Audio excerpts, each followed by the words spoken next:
Buenos días, ¿cómo están todos? A nombre del Comité del Pueblo Mágico de Cholula les damos la bienvenida y hoy los invitamos a que escuchen a nuestro invitado de honor, el antropólogo Martín Cruz, director de la Zona Arqueológica de Cholula.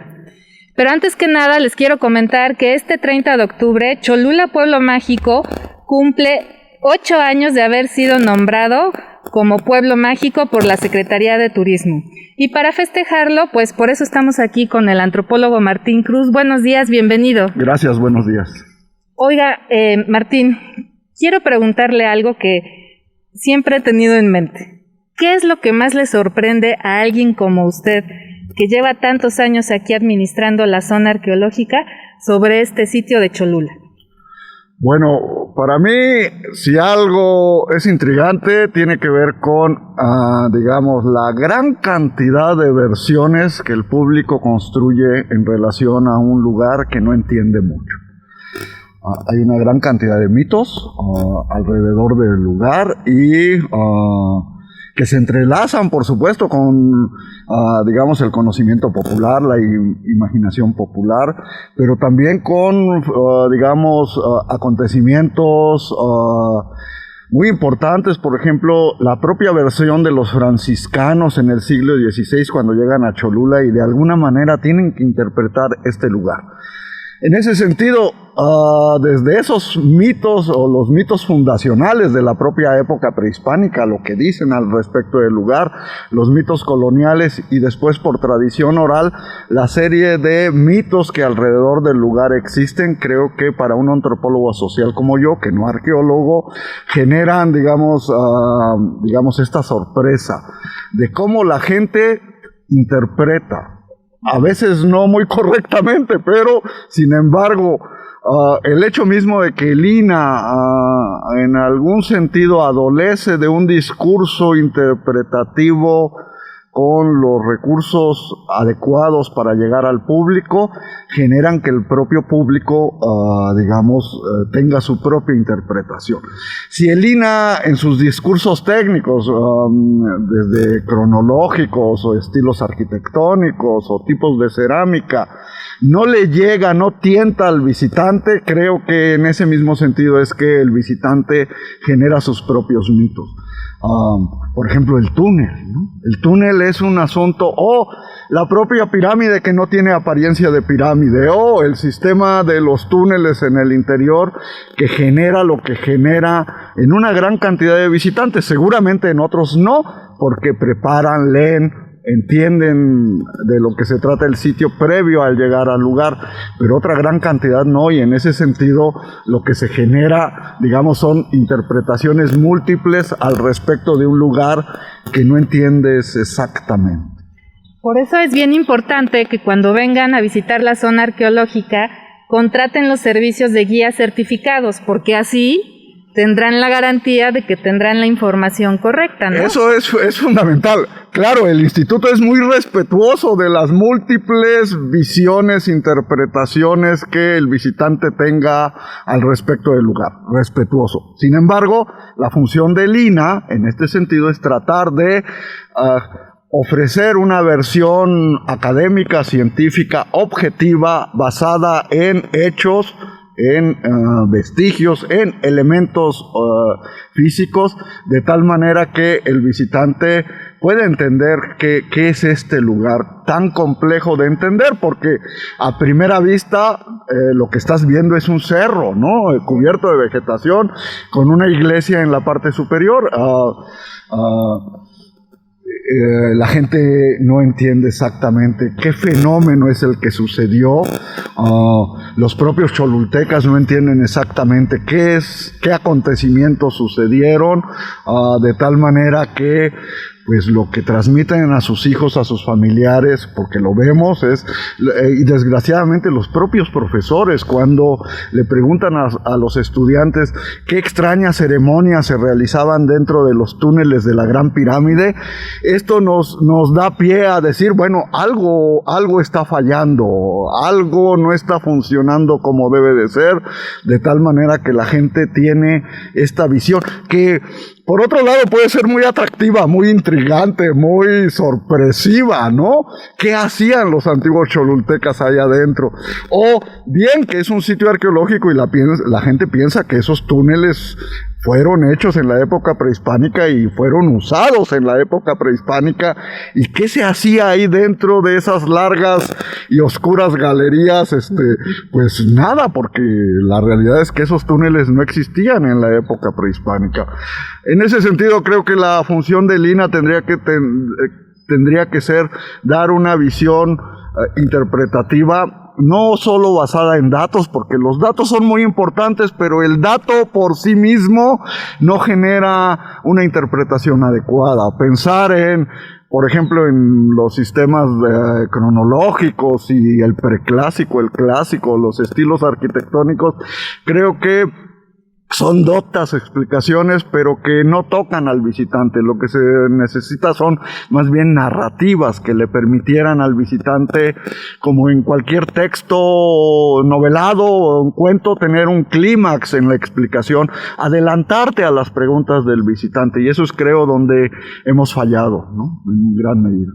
Entonces, para aquellos que tienen duda de por qué existen unos túneles en la pirámide de Cholula, la respuesta es que los arqueólogos, cuando empiezan la exploración en 1931, deciden explorar esta pirámide con un método diferente. En primer lugar, porque el propio elemento que tenemos ahí arriba, la presencia indiscutible del santuario de la Virgen de los Remedios, genera una complicación en términos técnicos para los arqueólogos. La arqueología tradicionalmente lo que hace es desmontar capas horizontales poco a poco e ir registrando. Aquí no era posible utilizar ese método. No era posible, liberación de grandes volúmenes de núcleos constructivos por el riesgo que generaría posiblemente a la estabilidad del propio santuario de la Virgen de los Remedios. Lo que los arqueólogos suponían, y bien pensado, era que esta pirámide, dado el volumen de la pirámide, estaría compuesta por superposiciones, es decir, una pirámide que es cubierta por otra, sucesivamente, y poco a poco, con el transcurso de los siglos, va tomando las dimensiones que va tomando. Deciden entonces los arqueólogos, dado que no era posible trabajar con el método tradicional de excavación arqueológica, traer a especialistas en minas, ingenieros especialistas en minas, para que, utilizando otro método de exploración, que son los túneles, pudiesen explorar el interior de la pirámide.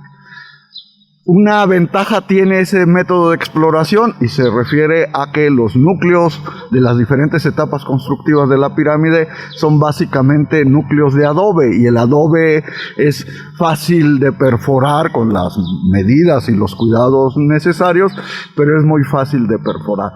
Bajo este sistema, entonces, lo que hacen los arqueólogos, trazan dos túneles centrales en dirección norte-sur, oriente-poniente, y perforan por completo la pirámide de lado a lado. Conforme ellos van avanzando en estas excavaciones, lo que van encontrando son las fachadas de las diferentes etapas constructivas que tenemos en el interior, en la Gran Pirámide.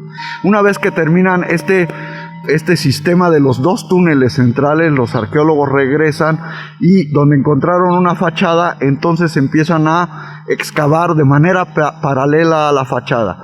La intención era determinar el número de etapas constructivas, los estilos arquitectónicos y las dimensiones de cada una de estas etapas constructivas. La verdad es que ese trabajo no está completo, no está totalmente completo, debido a que hay seguramente hay etapas que no están registradas, que por las propias dimensiones de la pirámide, por el hecho mismo de que el santuario está en la cúspide, decidieron suspender excavaciones en algunos lados, de tal manera que el conocimiento que tenemos sobre Cholula, en algún sentido, todavía es parcial. Falta mucho por hacer, claro está.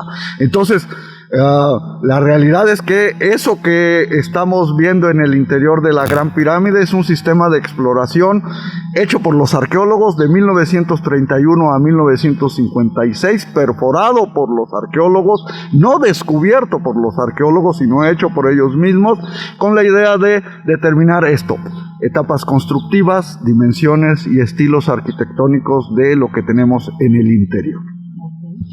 Bueno, pues qué interesante, porque realmente hay muchísimo todavía que conocer.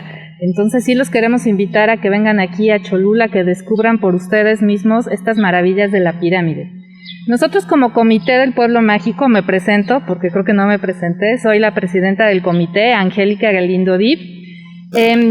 Hicimos un recorrido por el perímetro de lo que se supone es la base de la pirámide, pero quisiera que usted nos platicara un poquito más. Ahorita, cuando la gente entra a la zona arqueológica, más o menos en qué porcentaje del área de la base de la pirámide estamos parados, para que la gente dimensione el tamaño real. ¿Qué se dice? Porque quizás no está tan científicamente comprobado, no lo sé, usted dígame, ¿qué era el tamaño real? Claro, o sea, estas mediciones tienen que ver con una cuestión topográfica, evidentemente, con levantamientos topográficos, pero también la propia,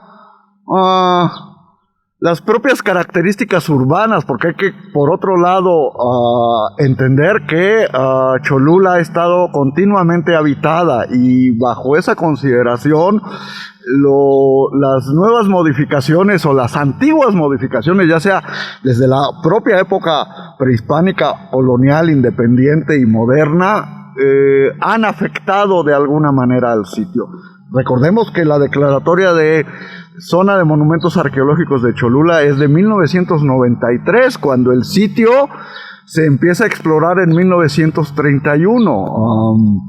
La propia, digamos, disposición urbana y las modificaciones, adaptaciones generan un uso del espacio muy particular. Por ejemplo, ahora estamos en el área del patio de los altares.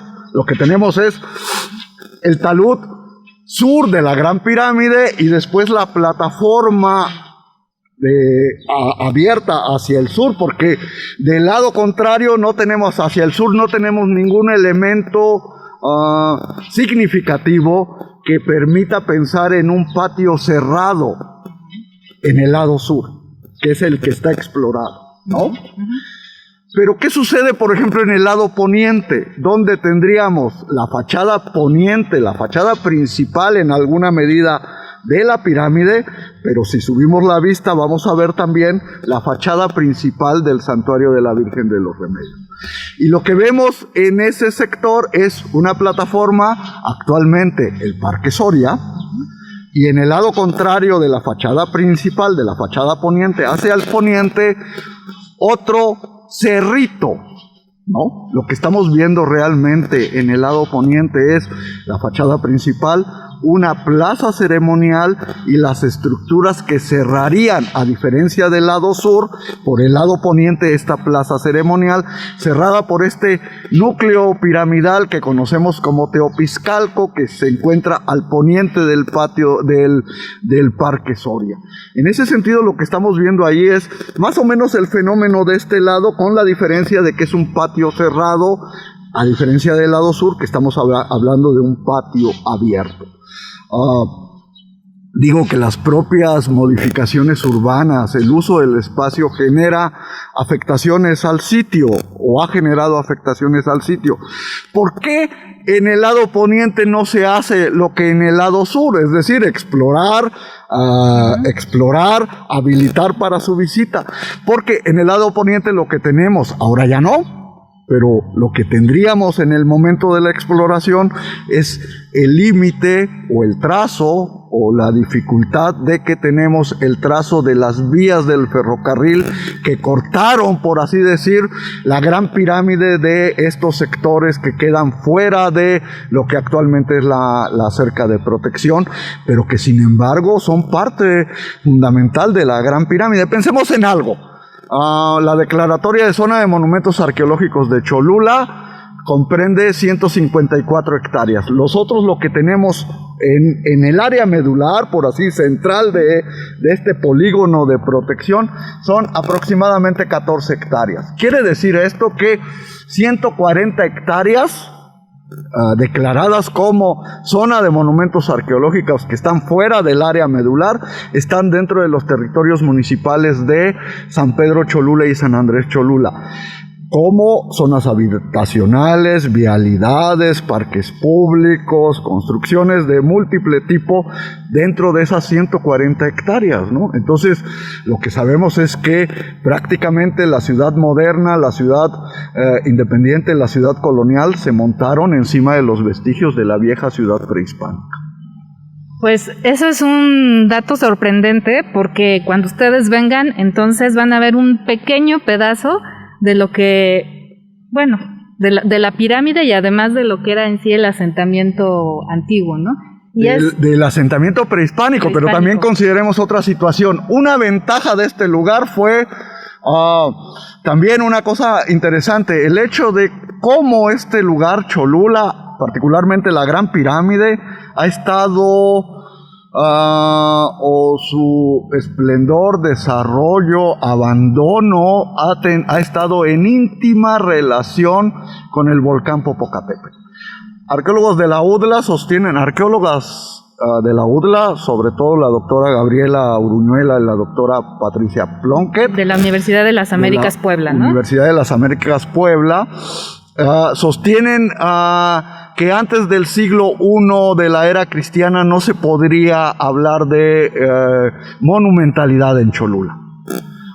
Sucede un fuerte evento volcánico en el Popocatépetl y esto genera que grandes núcleos de población se desplacen hacia Cholula y entonces empieza un desarrollo más acelerado.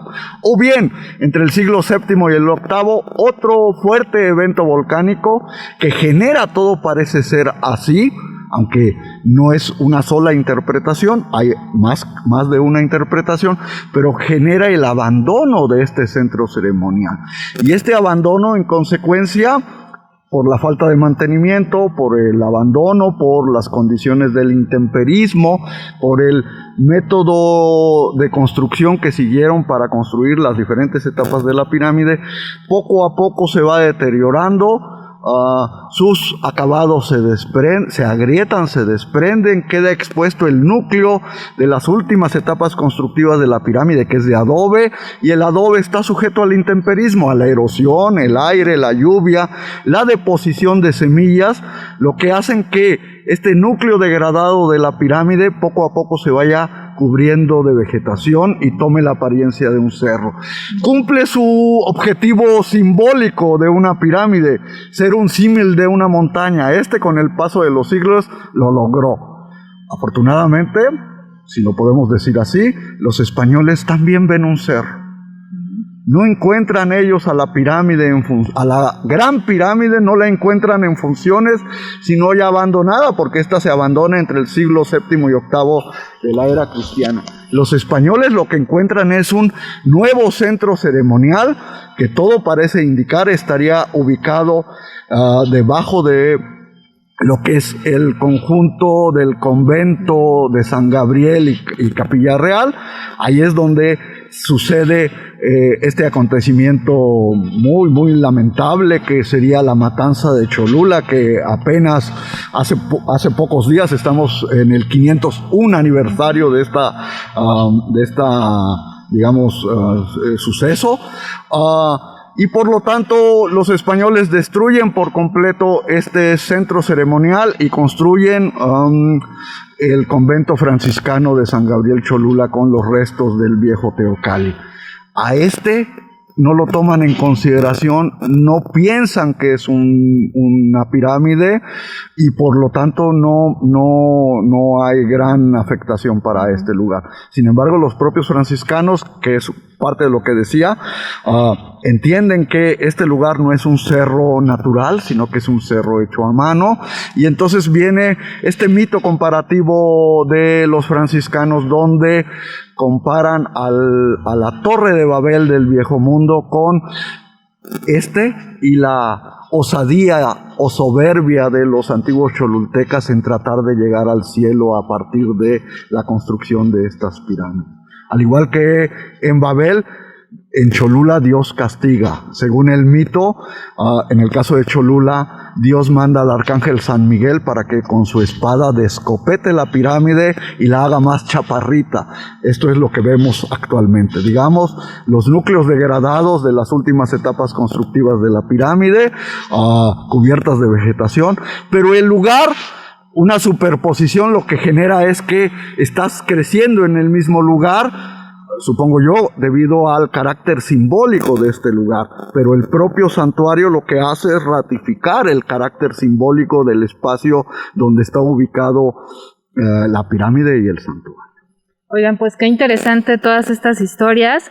Es importante que sepan que el pueblo mágico de Cholula está conformado por parte del municipio de San Pedro Cholula, que es donde está el exconvento de San Gabriel y la Capilla Real que mencionaba el antropólogo, y también está conformado por el municipio de San Andrés Cholula.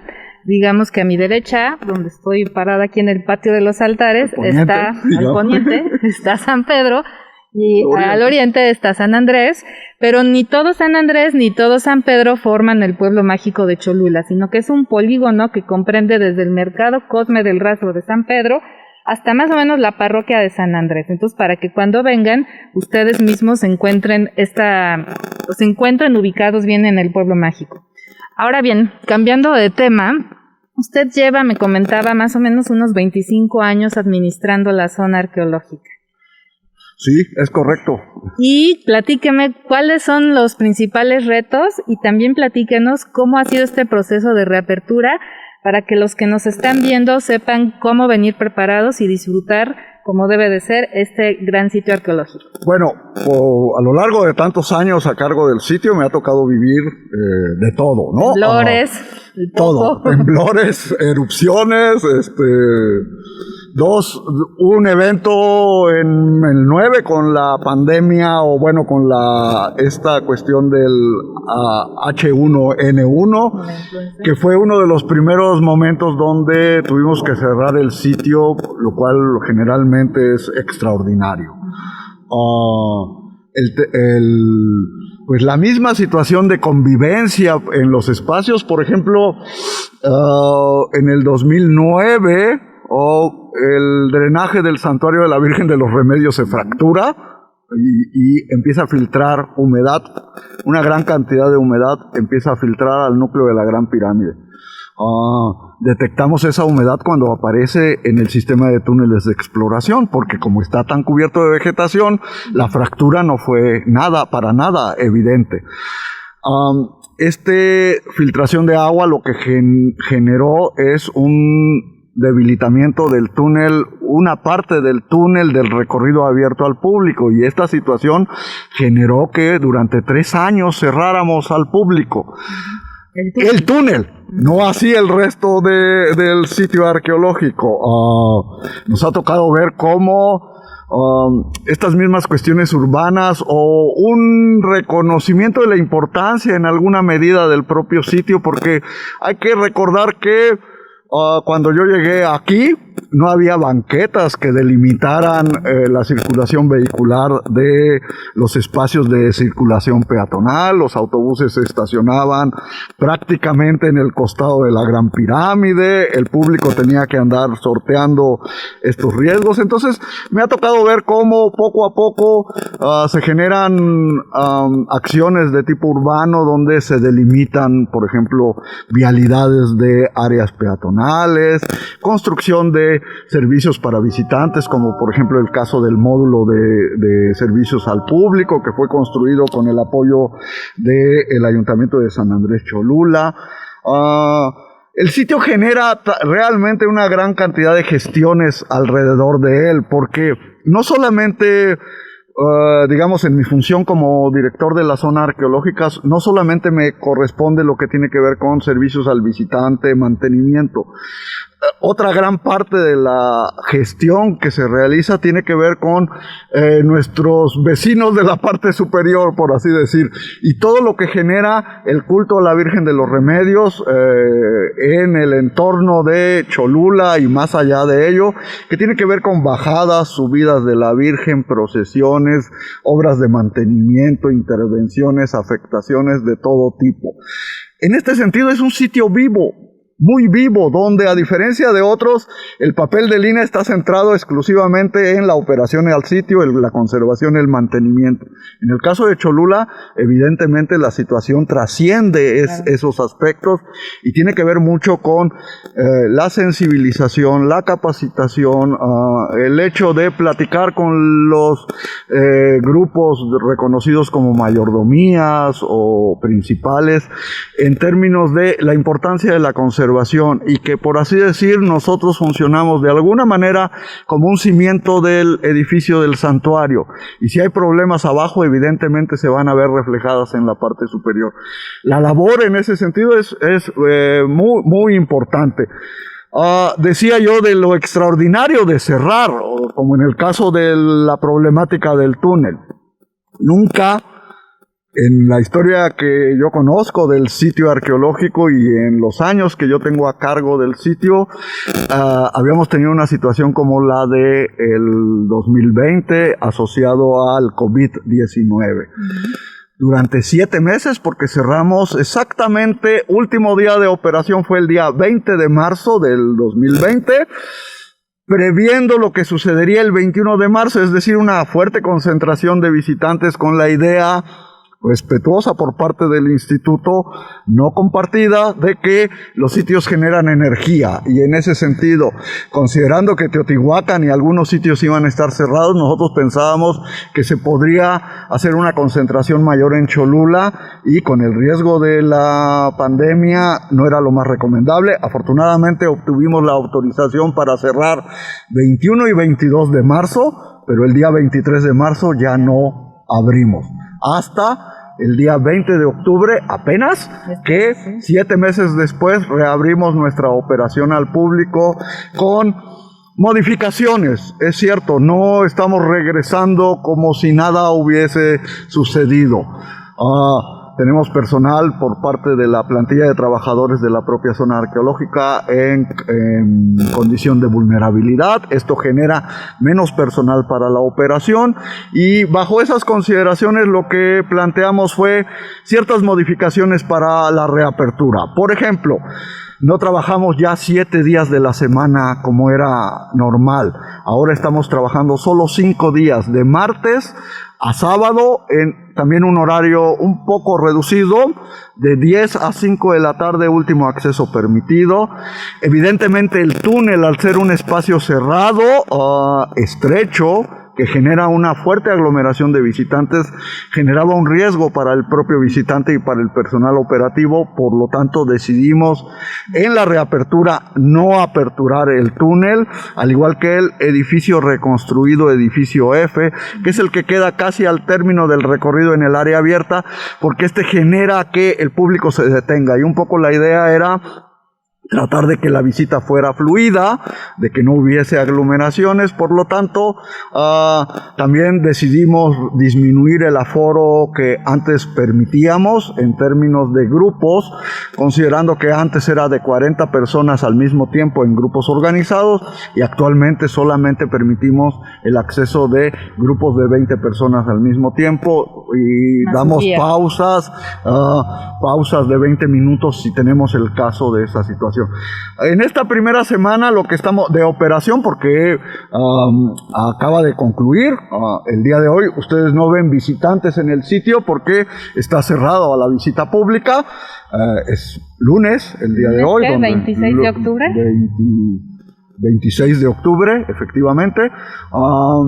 Lo que sucedió en los primeros 5 días de operación, que lo que estamos viendo es los primeros 4, es decir, de martes a viernes, un promedio de visita de 115, 130 personas por día, grupos muy pequeños. No tuvimos esta situación de grupos numerosos de 20 que nos generaran dividir y pausar el acceso. no tenemos tampoco la presencia de grupos escolares, que era el perfil, digamos, principal de nuestra visita en temporada escolar. Sí. De lunes a viernes, el grupo mayoritario de visitantes estaba compuesto por grupos escolares. Estos no están apareciendo debido, supongo, a la misma situación de la pandemia y a las consideraciones del trabajo a distancia que ha establecido la Secretaría de Educación Pública. Lo significativo es que no tenemos presencia de grupos escolares, que era nuestra preocupación, porque el perfil de este tipo de visitantes era el mayoritario, el que nos generaba fuertes aglomeraciones. Ahora eso no está sucediendo, son grupos familiares muy reducidos. Y una cosa que estaba yo mencionando se refiere a que nuestro porcentaje de visitantes que pagan frente al que no pagan porque están dentro de las consideraciones o la normativa de acceso gratuito, en términos de lo tradicional, era menor el que no paga y menor el que paga frente al mayoritario el que no paga. Más o menos más de 2/3 partes no pagan por su acceso, y un poco menos de 1/3 parte son los que pagan por el acceso. Ahora lo que está sucediendo es que esta nueva normalidad está generando que el porcentaje de los que pagan sean mayor que el de los que no pagan. Es decir, lo que no estamos teniendo son visitantes que están dentro de las categorías de acceso gratuito. Eso es lo que al parecer está sucediendo. Pero, por ejemplo, INSEN, o si una familia a su hijo trae la credencial de estudiante, ¿entran gratis? Solamente, no la familia, solamente el niño o el menores o sea, las categorías. La única que, digamos, no está operando, porque no estamos operando el día domingo. El día domingo, además de las categorías tradicionales que aplica la gratuidad, en el día domingo se sumaba la de público nacional. En este caso, como no operamos los días domingo, esa categoría se elimina, la de público nacional. Las que siguen activas son las de menores de 12 años, estudiantes y profesores debidamente acreditados, jubilados, pensionados, discapacitados y público de la tercera edad que pueda acreditar su condición con una credencial oficial vigente. Todas estas categorías, mientras acredite su condición, ingresarán de manera gratuita. Todos, obvio, con su cubrebocas, ¿no? Es correcto. Nosotros para la reapertura hemos tenido que tomar las medidas convenientes de prevención sanitaria. Todo el personal nos hemos capacitado en las plataformas del IMSS para lo que hay que saber sobre COVID y el retorno seguro a nuestras actividades. Hemos logrado también el código QR que emite la Coordinación General de Protección Civil del Estado en relación a nuestras medidas de prevención. Tenemos un comité de prevención, tenemos un plan de prevención, tenemos filtros sanitarios y entendemos, es complicado esta situación. Sin embargo, por la propia seguridad del visitante y por la seguridad del personal operativo, tenemos que instrumentar estas medidas, ser muy estrictos. Muchas veces lo que sucede en el área abierta, en donde ahora estamos, es que el público se relaja y nosotros apelamos a la conciencia de los visitantes, donde si tú ves que un grupo está acercándose a tu grupo, lo conveniente es circular y evitar estas aglomeraciones, hacer más fluida la visita, respetar las instrucciones y las medidas que se han instrumentado, porque tienen que ver con la seguridad del visitante y la seguridad de nosotros quienes operamos este sitio para que el público pueda seguir viniendo a visitarlo. Perfecto, y además es un recorrido al aire libre, entonces pues es bastante bueno eso, más seguro, ¿no? Excepto en el área del museo, donde ahí es más estricta la situación, porque ahí solamente al mismo tiempo permitimos 20 personas, y en el área de reproducción de pinturas murales en el propio museo, la recomendación es máximo 5 personas al mismo tiempo. Hemos instrumentado la separación del recorrido de tal manera que no se mezcle quien está entrando con quien está saliendo, y todo lo que tiene que ver con señalización, medidas de prevención adecuadas para que el disfrute de la visita sea lo más adecuado posible.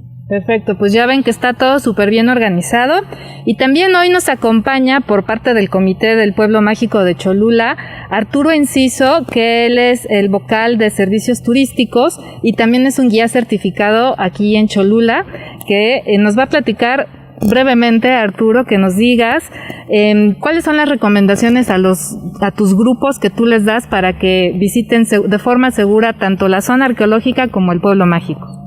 Sí, hola, ¿qué tal? Otra vez mi nombre es Arturo Enciso, soy vocal de servicios turísticos del comité y aparte soy guía certificado. Recuerden siempre contratar guías certificados, en mi caso es a nivel federal, por la NOM 08.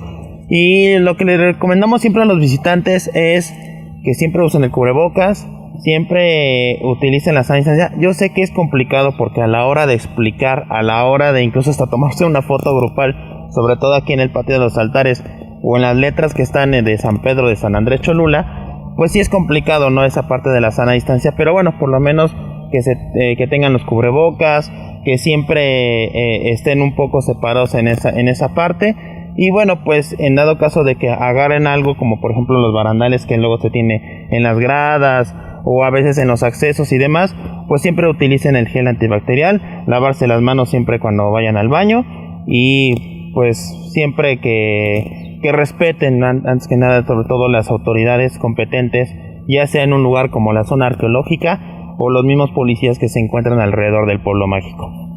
Pues muchísimas gracias, antropólogo Martín Cruz, director de la zona arqueológica de Cholula. Gracias por todos estos conocimientos que nos ha transmitido y invítenos a... Pues vengan con las debidas medidas de protección, serán bienvenidos en Cholula. Recuerden, estamos operando exclusivamente de martes a sábado de 10 a 5 de la tarde. Bienvenidos. Bueno, pues síganos en nuestra página de Facebook. Esta semana estaremos transmitiendo varios mensajes con motivo del aniversario del Pueblo Mágico. Nos despedimos, somos el comité, parte del Comité del Pueblo Mágico de Cholula, porque también tenemos secretaria, tesorero y otras vocalías. Y bueno, a nombre de todos ellos, yo, su presidenta, Angélica Galindo Dip, les da las gracias por estar aquí con nosotros el día de hoy. Hasta luego.